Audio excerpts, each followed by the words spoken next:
The parents of a Boulder cyclist who was hit and killed by a driver almost 2 years ago say they are going through a different kind of pain now that the trial is over and the driver convicted.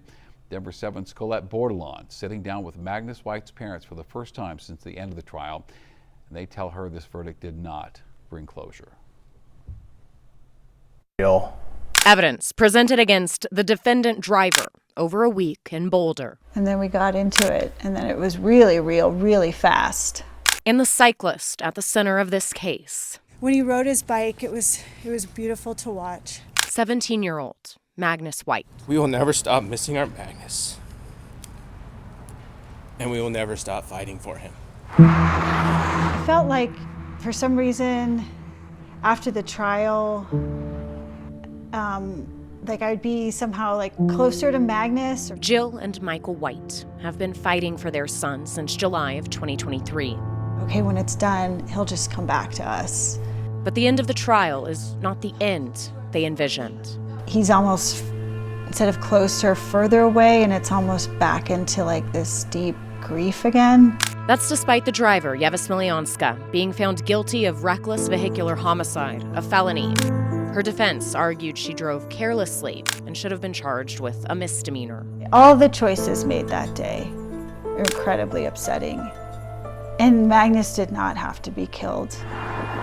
There's evidence the Whites learned along with the public during the trial, like this snapshot of a video where the defendant was singing karaoke at 6:05 a.m., the day of the crash, and drinking whiskey.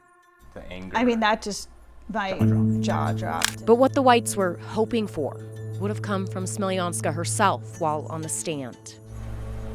You know, I'm sorry for your loss. I'm sorry that I killed Magnus. I never heard that.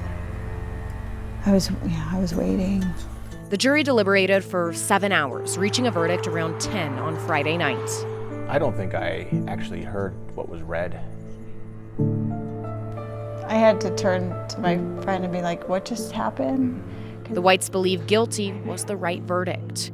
Now they're waiting on Smiljanska's sentencing in June.